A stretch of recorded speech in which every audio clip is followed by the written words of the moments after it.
I'm Dylan Moss and you're listening to the Darts World Weekly Podcast.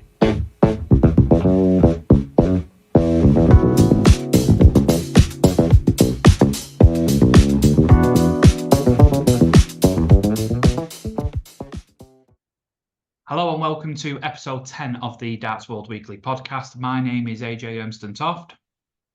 Hi, and I'm Harry Masterson. And I don't really need to ask how you are from the weekend because we were both at the WADC and ADC Winmau Tour events in Middlesbrough this weekend. Absolutely. A lot of a fantastic weekend of darting action. There were so many highlights from what was a fantastically run event by the ADC, 4 different winners on the WADC circuit, and then Gary Stone winning, going unbeaten on the Sunday, and then you saw Bradley Brooks and Andy Bolton also win. Yeah, it was a really good weekend of darts, and I've been to each year's Winmau tours, and from the very start in Newcastle, I was very impressed with the setup, and year on year, it's getting better and better, and we're going to do a special report on the ADC WADC weekend this week, and be sure to watch along for that. We got loads of footage over the weekend. I was stood behind a lot of the games, videoing, getting all the winning shots that you can see on the Darts World social media pages.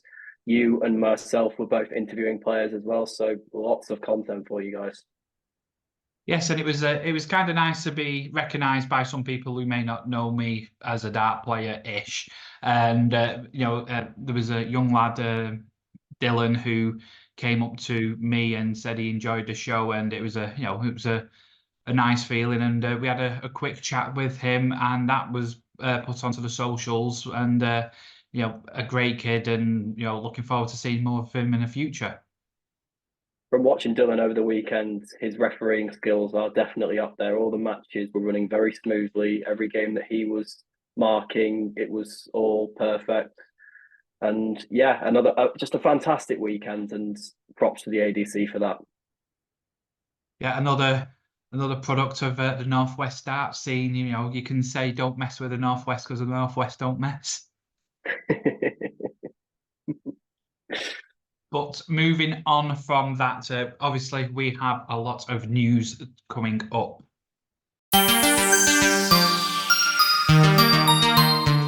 And where we always start with the PDC Premier League, and last week, it was in Belfast. And guess what? It finally happened. I think it was long overdue. Luke Littler finally getting onto into the winner's circle in the Premier League. It was a fantastic performance from him on night 9 in Belfast, and it now puts him in a very good position in terms of qualifying for the playoffs, now second in the league. Yes, the 1 week I don't pick him, but I don't want to go into the Predictor League, but the 1 week I don't pick him and he actually wins it. But a steady night of darts all round, all hovering around that 100 average, as we've said, week in, week out. I said you've got to be looking at 15 darts or less, more or less, and that's what was happening. And the final between Luke Littler and Nathan Aspinall was nothing short of incredible. And it just shows that the raising stock of Luke Littler, but it shows the stock and value of all the players involved in this Premier League. Absolutely, there was a lot with Luke Littler in that final as well. There was a case where Nathan Aspinall was on a 1-1-3 checkout, and his heart would have been in his mouth when that Darter AA was going for Aspinall, because if he takes that, then it's another sinking feeling for him. But no, he got the look of the green, and it went his way. Yes, and as you said, it makes the Premier League table look very interesting, with Luke Littler going into second, and I believe Michael van Gerwen going into third at this moment. And we did brush on this possibility of Michael van Gerwen not being in the top 4, but the way things are going, I mean, Michael Smith is only just behind by a couple of points. So with the remaining fixtures, there is that possibility. I feel like with Michael van Gerwen, you knew that once he was going to get his first win back in the Premier League, it was going to be a convincing one. and a 105 plus average to beat Gerwyn Price last week in Belfast was convincing. The scoreline would actually suggest it was closer than it was, but Van Gerwen did turn up the heat. He looked back to his normal self again, and he's now putting himself in a position where because at the end of the day, there are players below him that are closing the gap, as we mentioned in previous episodes. So the need for him to win was bigger than ever. Yeah, absolutely. I mean, you've got him in, Michael Van Gerwen's in third, just ahead of Nathan Aspinall in fourth by 1 point. And then you've got Michael Smith and Rob Cross, who could go on runs for the next few weeks, and it could really turn the table round.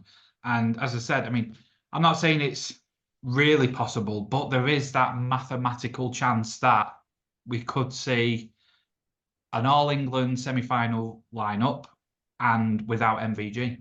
There is that possibility. There is that possibility, but whether that does happen or not remains to be seen. I think there's a lot that needs to go against MVG for that to end up happening. There is, at the end of the day, he won 3 nights at the start of the league format, which gave himself that cushion in the playoffs.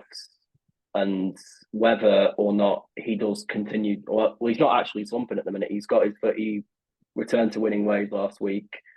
And I feel like his performance over the German darts Grand Prix over the weekend on the Euro Tour suggests that it's only going to continue going into Manchester this week. Yes, my fair city. Looking forward to this week but we will get onto that later on. So from the Premier League, we go over to Germany, where it was the German Grand Prix. And Luke Humphries proving why he's number 1 in the world, and I would say at present the best dart player walking. What was it, like 107 plus tournament average overall? Absolutely ridiculous. Fantastic performance from Luke Humphries over the weekend. I think it was like 113 average in the final against Michael Van Gerwen, only dropped 1 leg. And I think he included a 170 finish as well. So we couldn't have asked for anything more, really. Just didn't get the 9. That's it, the only thing he didn't get. But I just really like how Luke Humphries conducts himself. I mean, he is the best dart player in the world at this moment in time, and he has been for, a good few months, but he just gets on with it. There's no bravado, there's no saying weird things in interviews and, having to play mind games. He just gets on with it. And, it's businessman-like, it's very much of an old John Lowe style where, he lets his darts do the talking, essentially. And, some people might say it's boring, but I wouldn't say the way he plays is boring at all. I'd say, it's all the highlights and then some. Going back onto what you said, how he conducts himself, I think one thing that I will always remember is after that UK Open final, because he could have come out after that game and started moaning about the pace of it with what Dimitri was doing, but it was the complete opposite. He came out and was like, fair play to Dimitri. It was a good game. It just wasn't my day. But in darts, your day will eventually come, and his day did come at the weekend. It was a fantastic performance. Averages just through the roof. I think there was only 1 game where he averaged below 100, but still, it's pretty good going for him. You could see the form was coming in like last year. The Euro Tour was his stomping ground. He owned the Euro Tour for the vast majority of the year. And you could see that was building his confidence and it was building his play. And then, he's then been able to transfer that onto the bigger stages like your Grand Slam, like your World Championships, your Players Championships, et cetera, et cetera. But he's still proving that he can better himself and he can better his performance. And the way he handled Michael Van Gerwen was just exceptional. And obviously he set this, I think it's him that set this standard now where we're seeing just plus averages all the time. I think there was a game at the weekend between Danny Noppert and Gian Van Veen where Van Veen averaged 108 but was the wrong side of a 6-5 scoreline. So it's ridiculous. Yeah, and this is something that we've mentioned, multiple times already where we're saying 110 is not going to be the norm, but that's going to be where you've got to be looking at if you want to have the winner's purse. Absolutely, and I feel like all over the weekend there were some fantastic games. Gowan Price looked like he was back to his best. Absolutely destroyed Ryan Searle. It was a 113 average from him in that game, and then you've also got Danny Noppert returning to form over the weekend. You saw Joe Cullen getting more wins on the Euro Tour this year as well. So all in all, a good weekend in Germany. Yes, a good weekend, especially for Luke Humphries. So that's the PDC. Now we go on to the ADC.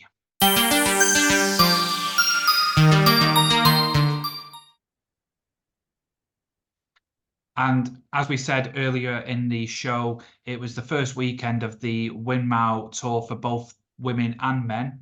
And as we've also mentioned, 4 different winners for the women and 3 winners in the men's, with Gary Stone getting the double on the Sunday.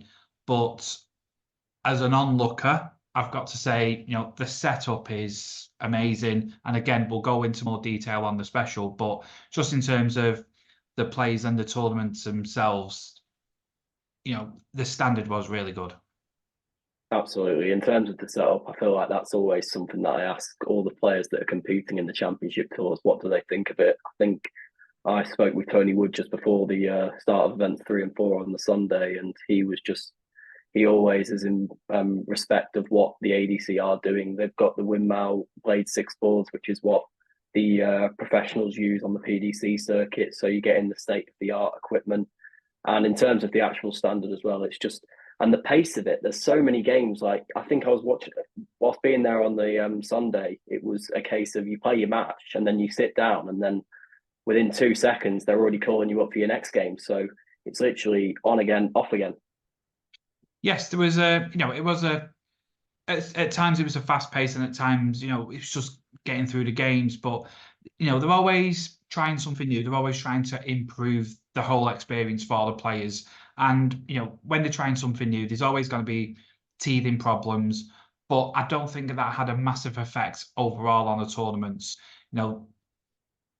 Again, we'll go into more detail with this, where I conducted an interview with the global manager of the ADC, Scott Hunt, and he explained to me the changes that they've made, and you could see visibly the changes that they've made to the setups, but also in the background where they're trying to implement the data atlas system.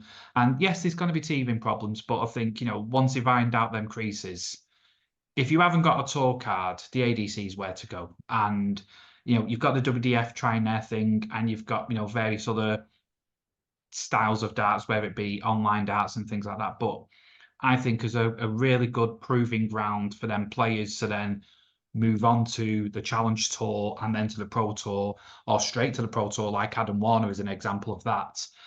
The ADC is the fast becoming the choice.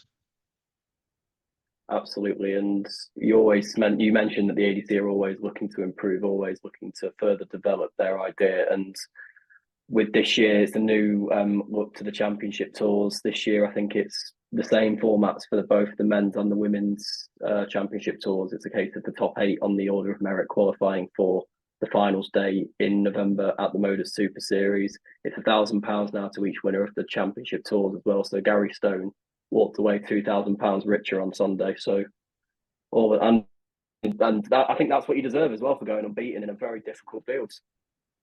Yeah, I mean, it was, as I said, a great weekend of darts. And looking at the actual tour itself, the rankings. So at the top there, you've got Gary Stone and with 648 points. Then Andy Bolton, who won an event, Bradley Brooks, Neil Duff, St. Helens, James Welding having a run to the final, getting beat by Gary Stone on the Sunday. Dave Prinz, and then Isle of Man's Kevin Lane running up the top 8. But there's not a lot on it when you're further looking down. And, there's still a lot of names there where you're going, they could make a run. And, with another 6 events to go, it's all to play for. It's another thing to play for on top of the prize money, isn't it? Because it's so close. There's still 12 events to go. So the next 4, I believe, are in Middlesbrough, and then we go for the remaining 8 in Aylesbury. Then moving on to the WADC Tour, we've got Vicky Priem, who had a stellar weekend at the top of the table. Angela Kirkwood, Fallon Sherrick, Dita Hedman, your top four. And then Lorraine Hyde, Samantha Curtin, Kim Holden, who had a really good weekend, a good win against Cairns. And Eleanor Cairns wrapping up the top 8. But then Paula Jacqueline's in 10th. And it's a solid weekend. I think with Vicky Priem reaching 3 quarterfinals and winning one of the events, I think she reached the final of the third event as well. She was just the wrong side of a 5-4 against Angela Kirkwood, but there was a stage where she was 4-2 up in that game. It was a case of finishes of 100 and 112, saving checkouts from Angela Kirkwood to get herself back into the game and then win it as well, which is why she's second in the overall rankings. And then you've got Fallon Sherrick, who's, I think, reached the quarterfinals in all 4 tournaments. So yes, she only won the one, but consistently she had a very good weekend, and the points show it. Yeah, and that's the key to these weekends, is consistency. I think when you've compared to last year's format, where there was just having bonuses for that particular weekend, I think changing the dynamic slightly, where now you've got to go to all the events. You've got to be consistent there in that, last 16, last 8, to be in them parts when it comes to the finals in October.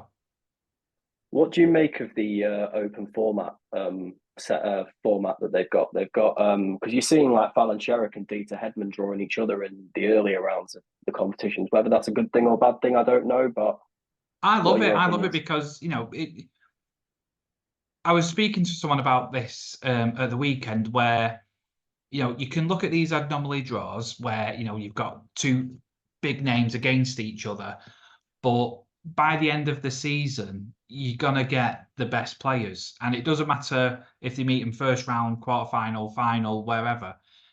The league table will always be the league table. It'll be correct because the best players will be in them positions to then go into the finals. So it doesn't really matter what happens in certain instances, but the table will always be the table. Yeah, I remember from the first tournament of the Winmau Championship Tour, there was a game between Thomas Banks and Chris Wickenden, and you're thinking, how are them two facing each other in the first round? Both quality players. You saw Thomas Banks on the UK Open stage last year. Chris Wickenden's won one of these events before and also been on the Super Series. And there was they literally throw in I think it was 5 180s between them. Chris Wickenden was the one that ended up winning the game. I think he had a 1-2-3 checkout as well. And then Banks has just thrown 3 180s, but he's out first round. So yeah, and that's the classic case, and that's what, to me, open darts is all about. The UK Open, is obviously staggered, more similar to the FA Cup. But to me, when you go to a local Open, it's an open draw, and that's how it should be, in my opinion. Yeah, the only thing that's not ranked in it is the finals day, because obviously when it gets to the finals, they'll all have their rankings in the table, and then it'll be as we see in the Premier League. When we have the nights where it goes first v 8, 7th v 2nd, it'll be a sort of similar format to that. Yeah, and the best will always come out from that, and it's going to be a fantastic year for the ADC, not just with the Winmau Tour, but we've got the vaults finishing shortly for season 6, and season 7's looking to get better and better. Absolutely, a lot more to play for in the ADC. So that is the ADC news for now, but now we go on to the MODUS Super Series.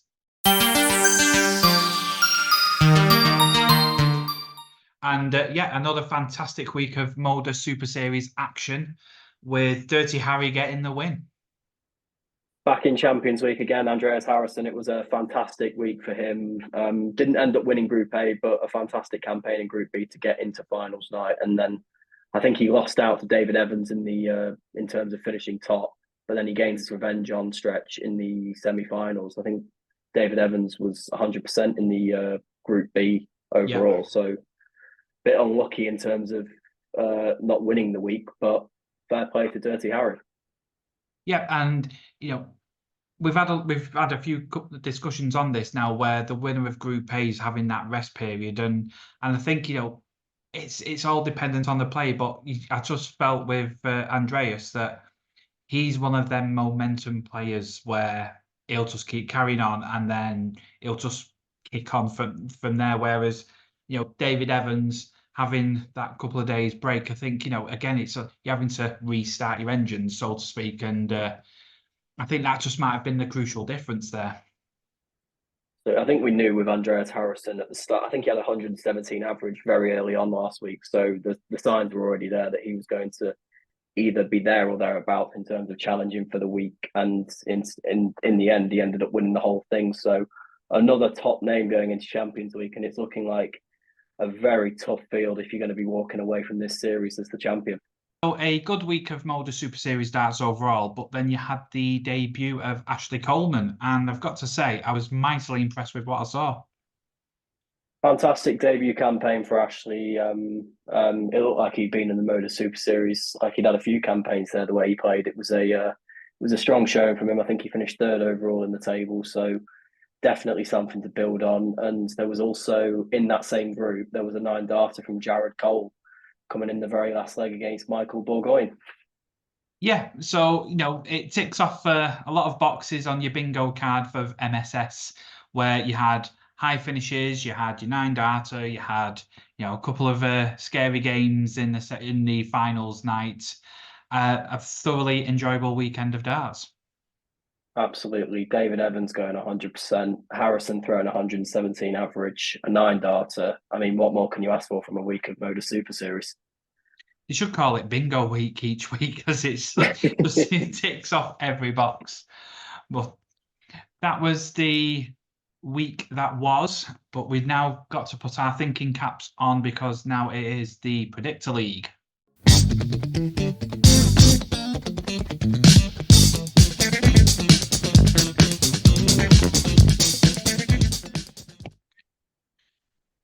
So, not repeating ourselves too much, but last week was in Belfast, and Luke Littler getting that all-important win for him.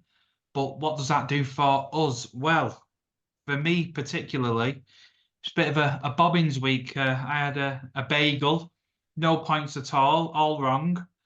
But Harry got in 2 points for correctly saying that Nathan Aspinall will beat Gerwyn Price, and Peter Wright beating Rob Cross.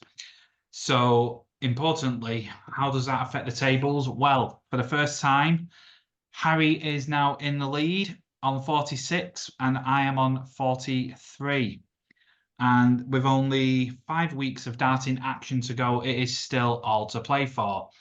And week 10 of the Premier League moves into my city, Manchester, at the AO Arena. And again, we've got 4 fantastic competitions and 4 fantastic matches, should I say. You've got Nathan Aspinall, Rob Cross. Again, it feels like I'm watching this on Deja. We see that game every week, don't we? Yeah. And then you've got, well, there's 3 local heroes in this one, but definitely Luke Littler against MVG is a mouth-watering prospect. And then you've got Michael Smith, local hero, versus Luke Humphreys, and then Gerwyn Price, Peter Wright to wrap up the quarterfinals. So, with the first match being Nathan Aspinall and Rob Cross, who have you got and why? I think I'm going to go with Nathan Aspinall to win this. I know that he's playing in his home arena, so that is probably more of a reason why I'm going for him this week. But judging by what happened over the weekend in the Euro Tour and what's been happening recently in the Premier League as well, I just think it's hard to look away from Aspinall at the minute. He's playing really well. I think he got to, I want to say, the quarterfinals of the recent Euro Tour as well, whereas Cross, I think, won his first game against Gurney and then was out the following round against Noppert. So I'm going to go with Aspinall. I'm going to go with him to win 6-4. Interesting. Again, you know, I mean, these two always seem to have a good battle, as it were. But as you say, I think Nathan Aspinall is, you know, it's his home arena, as it were. But he just seems to have this overall better game at this moment in time. And I'm agreeing with the win, but I'm thinking Nathan Aspinall will go one better and say 6-3. So moving on to game 2 of the quarterfinals, and it's a biggie. It is an absolute biggie. It's Luke Littler versus MVG. So, I mean, these two have had some absolute I was going to say walls, but they've just been tremendous games. And, there was that one where MVG was averaging 108 and still got beat. And, you just think now he's got one under the belt. And, he didn't play over the weekend because he hadn't qualified for the Euro Tours, which is which is a shame. But I think, maybe that little bit of rest and he can twiddle his thumbs on his EAFC or whatever the terms are nowadays. But I think he's going to be more refreshed. I think he's going to really double down, and I think he's going to beat MVG 6-4. This is really hard to call this game. I feel like, as you said, these two have had plenty of matches already, and Littler only started playing in the PDC this year. He had the game in the Dutch Masters final where Van Gerwen got the better, but that was because his doubling was ridiculous on the day. I think it was like 4 missed starts at double overall. And then the game that you mentioned in the Premier League, it was Van Gerwen averaging 110, Luke Littler averaging 114. It's a shame that one of them had to lose that, but unfortunately it was Van Gerwen that did. And in my opinion, I feel like it's going to be the same outcome in Manchester, but it's going to be closer. I think it's going to be 6-5 to Luke Littler. Interesting. Very interesting. And that moves us on to game 3. Michael Smith versus Luke Humphries. Again, it's going to be a tough one to call, but who's your money on and why? I've backed the 2 Manchester lads for the first 2 games, but I feel like this time I'm not going to do that. And I think it's going to be Luke Humphries that comes through this. I feel like his performances at the weekend were just ridiculous. He's in such good form, yes, and also he lost last week, so I feel like he's going to have even more of a motive to get back to winning ways this week. So I'm going to go with Humphries to win, and I think he does it 6-3. You've been reading my notes again. No, there will be no Manchester Treble this week. Manchester home of the Trebles. If you're into your football, both red and blue. But I think this will be one too much for Michael Smith. I think, as you said, Luke Humphries is just riding on the crest of a wave and is just throwing some of the best darts, not of just his life, but I think just of anyone at the moment. And I'm agreeing with the scoreline as well. I think it's going to be 6-3 to Luke Humphries, which moves us on to our Celtic affair in Manchester, where you've got Gerwyn Price versus Peter Wright.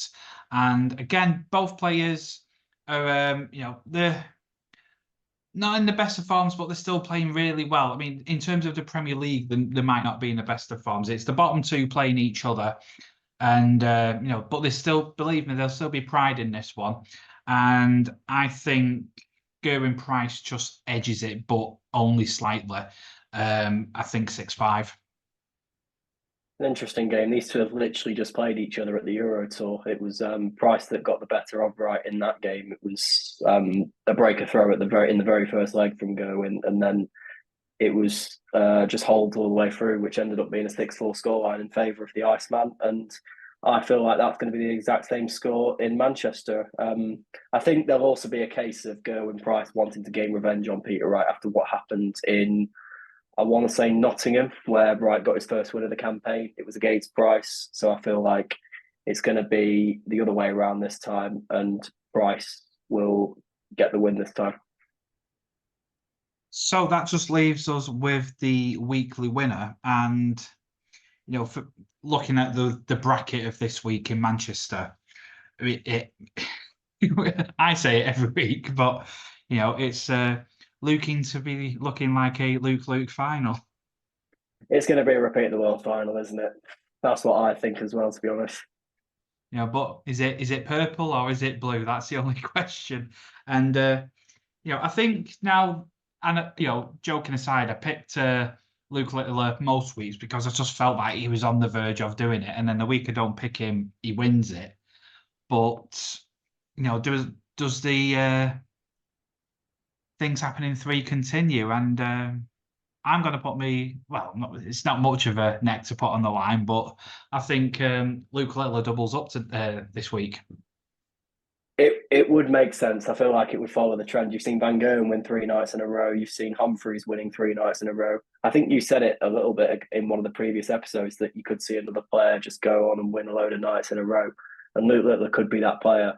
However, I'm going to go... I feel like a broken record. I feel like I say the same winner every single week in Luke Humphreys. But, like, I don't know what more I'm meant to say. Like, he's just performed ridiculously at the in Munich. As I said earlier in the episode, 107 plus tournament average. Like, that is a world champion's performance. And I feel like if he wins this week, I think he may as well be looking at it thinking I'm going to be at the O2 Arena, and I'm going to say Luke Humphreys to win. So there we have it. We have our predictions locked in. And now all we've got to do is watch and see. But it should be a fantastic night in Manchester. Yeah, it's the best city in the world, so it's going to have the best darts in the world at some point.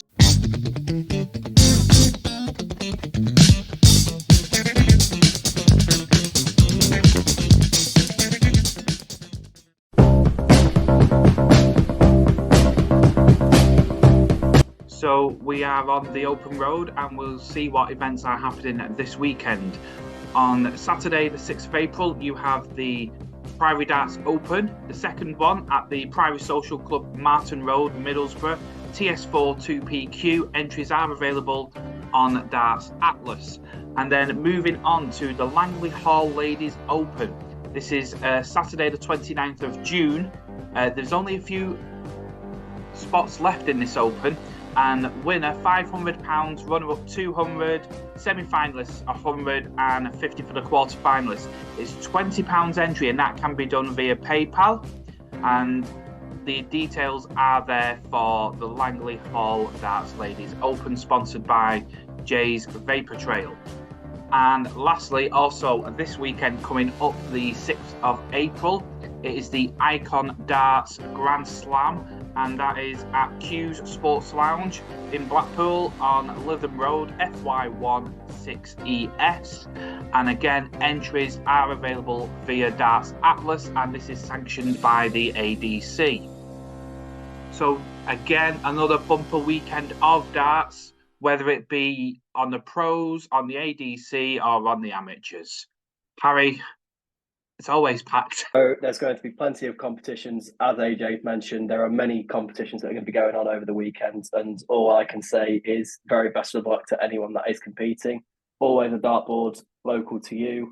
So why not get involved and see if you have what it takes to be winning in these events? Exactly. You know, now more than ever, there's more darts tournaments everywhere. Get yourself down there, get yourself involved, and you never know where it takes you. Absolutely. The more you play, the better you'll become. So that just leaves me to say game, shot, and match for this episode. Hope you enjoyed yourselves. My name is AJ Umston-Toft. And my name is Harry Masterson. And we will see you in the next round.